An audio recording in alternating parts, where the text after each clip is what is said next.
What is up, guys? Rick Kakas here, and today we have a very important Anthem video as we are showcasing new information and gameplay of Anthem's Endgame. Now, this gameplay comes from the Anthem World Premiere event hosted by EA Game Changers, so thank you to EA for providing for my flights and accommodations.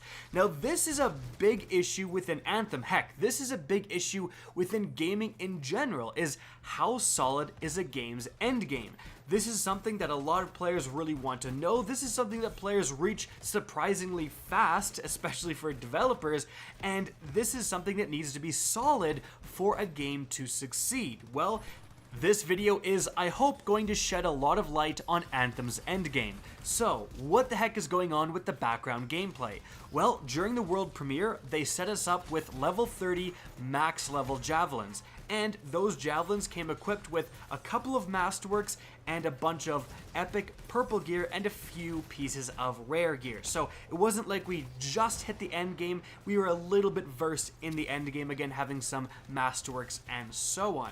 And then we were kind of set loose on the game. Now, specifically, the background gameplay you're seeing right now is of the Tyrant Mine Stronghold. This is actually available within Anthem's demos, so some of you may have already played it in the VIP demo, but of course, we're playing it at max level and actually at Grandmaster 1 difficulty.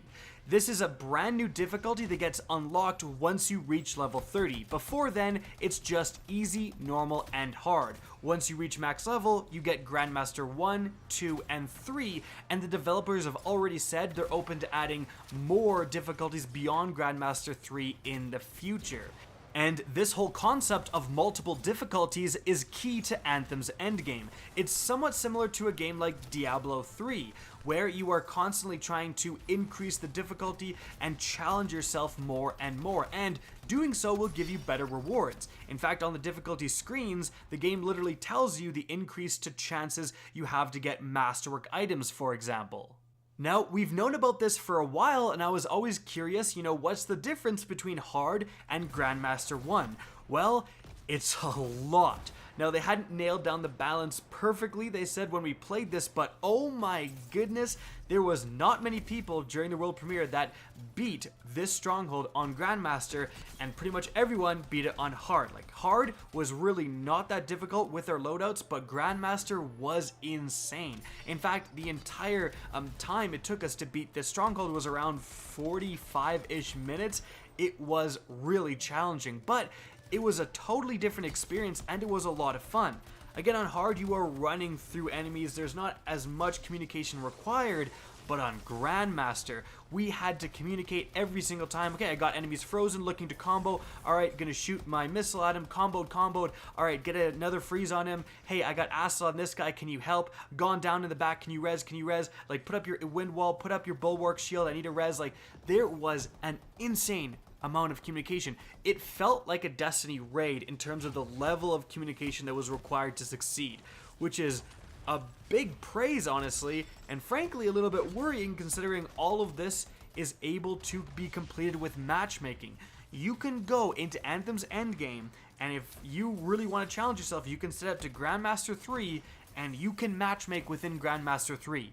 Like, that's insane to me because that is not only beyond a Nightfall in Destiny, which doesn't have matchmaking. Again, we're talking as difficult as potentially a raid, minus the puzzle solving and mechanics aspects, of course, but with matchmaking, and that is a cool thing.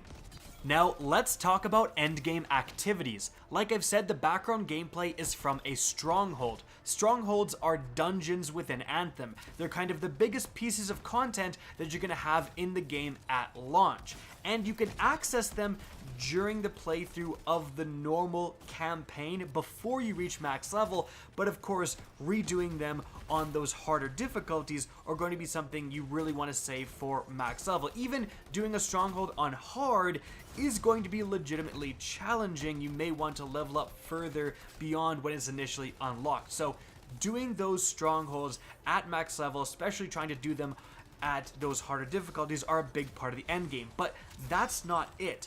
Because of those scalable difficulties, it's not just Strongholds as your only way to get good loot. you can go into free play, jack up the difficulty, and you're still going to be getting a much higher chance for Masterworks and so on. You could replay missions, jack up the difficulty, and something special that comes available in the end game are legendary contracts. This is now gameplay from a legendary contract on Grandmaster Difficulty. So these contracts are given out by the many different factions and characters within Anthem. This one specifically I think was given out by Matthias, who you're going to interact with plenty of times within the Anthem demo. You interact with a character, you do their side missions, contracts enough, eventually, and when you get to the end game, you're going to unlock legendary contracts. These are actually pretty cool because they're going to change slightly each way you do them. You're going to fight in one area, you redo it, you're going to fight into another area, or there's going to be different enemies you're fighting, a different boss you may have to fight, stuff like that. And although the legendary contract was definitely less intense than the Stronghold, because it was that Grandmaster difficulty, it did still require a pretty good amount of communication, coordination, and luck, and just all the stuff that an actual hard difficulty, challenging game mode would require. But the obvious question is, why do these activities? Why crank things up to Grandmaster and slog through that challenge? Well, it's of course the increased chance to get better loot, specifically Masterwork items. Masterwork is the endgame tier within Anthem. Difficulties tell you the increased chance to Masterwork drops. However, there's actually a rarity tier above Masterwork with Legendary, and they're going to have more prefixes, and only a couple of people in the entire event got Legendaries to drop. They're very rare, very powerful. They're what you're kind of really going for and hoping for to make your build as good as possible. But most commonly, you're going to be grinding out Masterworks. And let's look at some examples of Masterworks within Anthem.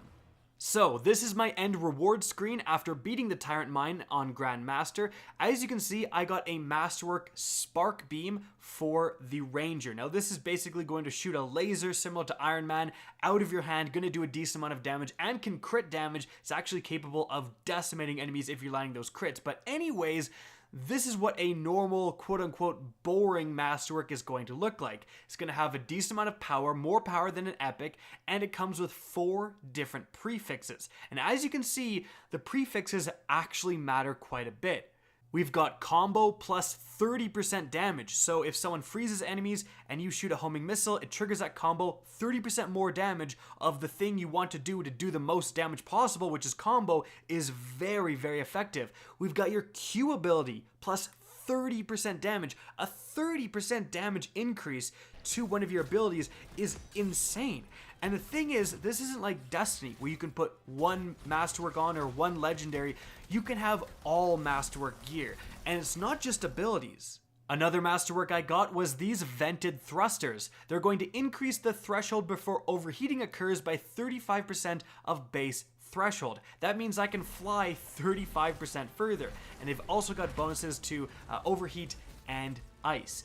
So you can have 6 different components at max level, and this is just one component. So you can max out your guy for thrusters and fly almost indefinitely, or you can have a bunch of different bonuses, and some of these different bonuses include not boring Masterworks. Now I say not boring because these Masterworks are capable of getting certain prefixes that allow for some crazy builds. For example, another Masterwork ability I got during this end screen was this Avengers Boon Masterwork Assault Launcher. And unlike last time with the laser where it just had 4 prefixes, this has 4 prefixes, but it also has special text with the perk Striker's Strength. Hitting an enemy increases melee damage by 110% for 20 seconds. So if I'm interested in building a melee-focused build for the Ranger or incorporating melees a lot more, maybe I'm going for a melee challenge or something like that, I want to throw on this ability. More than doubling your melee damage, 110% bonus, again, that's insane. And this is just one ability. I could potentially find more components, other abilities, armor pieces, whatever, that have more bonuses to melee and make a Ranger that just runs around and smacks people with his electric mace and just causes havoc via the melee ability. However, Masterwork abilities are not the only things that can come with these cool prefixes. We looked at a boring ranger component that increased flight distance. Now, let's look at a cool one. Combined Arms Masterwork Ranger component increases grenade damage by 5%, and defeating an enemy with your E gear increases Q gear damage by 60% for 5 seconds. That's a big bonus. So if you got your laser in the E slot, you use that, you kill a guy, then your homing missile in the Q slot does 60% more damage. Like, that already really starts turning the gears for build possibilities. Okay, I want to have, this skill and then this skill, and then if your Q skill, for example, gives you another big bonus for getting a kill, well, then you definitely want this component to increase the chances it's going to get the kill by increasing damage by 60%. In fact, continuing with the theme of making builds, let's check out this Masterwork component, Vanguards Badge. Increases melee damage by 30% and electric effects by 30% of base, with the special bonus being performing a melee kill restores 20% shields. What a great combination with the Avengers Boon Masterwork we looked at earlier. So you kill a guy with that, you get 110 melee damage bonus, you get a kill with your melee, you have to be in the fray, but that component is giving you 20% of your shields back every time you do get a kill and increasing your melee damage even further. We already have the beginnings of a melee build for the Ranger coming together. By the way, in case you're wondering, yes, there is a luck stat which increases your drop rate, so that's a thing. In any event, those pieces of Masterwork gear have got me more excited for the end game than frankly anything else. I love looter shooters. I love chasing loot, trying to get the best possible build.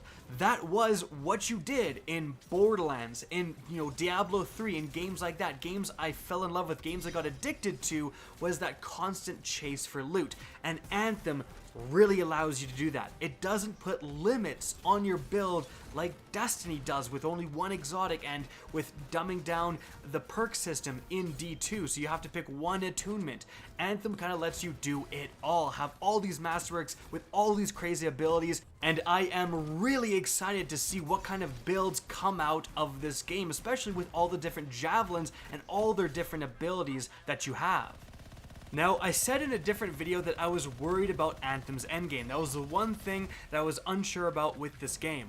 After actually playing and experiencing a little bit of it, I'm definitely less worried. The gear, especially just with those perks, looks really fun to go after. And again, making builds, I'm really interested in doing that. However, is there still enough to do?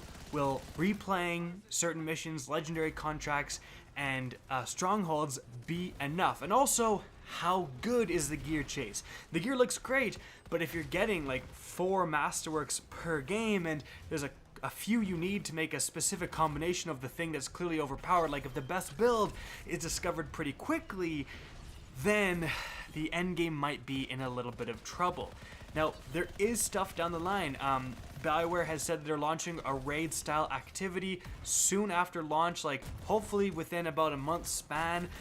No longer than that, hopefully, but we will see something else in terms of the end game, and hopefully new gear is also constantly being introduced to introduce new builds along with it and all that stuff. If that goes well, this game has legs. This game is going to be really fun to play and keep playing.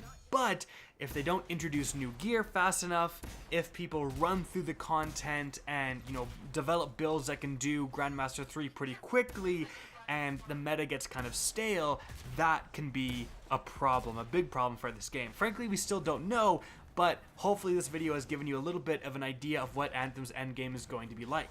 I hope you enjoyed the video, found it informative, and if you did, please remember to help me out by simply rating and especially sharing this video. If you guys want to see more Anthem content similar to this, don't be afraid to slap that subscribe button. And if you guys want to get in touch with me and keep up to date with the latest channel activity, the best way is to follow me on Twitter at RickCacus. That's linked in the description down below, as is my Twitch channel, which you can also follow. Again, I hope you enjoyed the video, and as always, have a good day.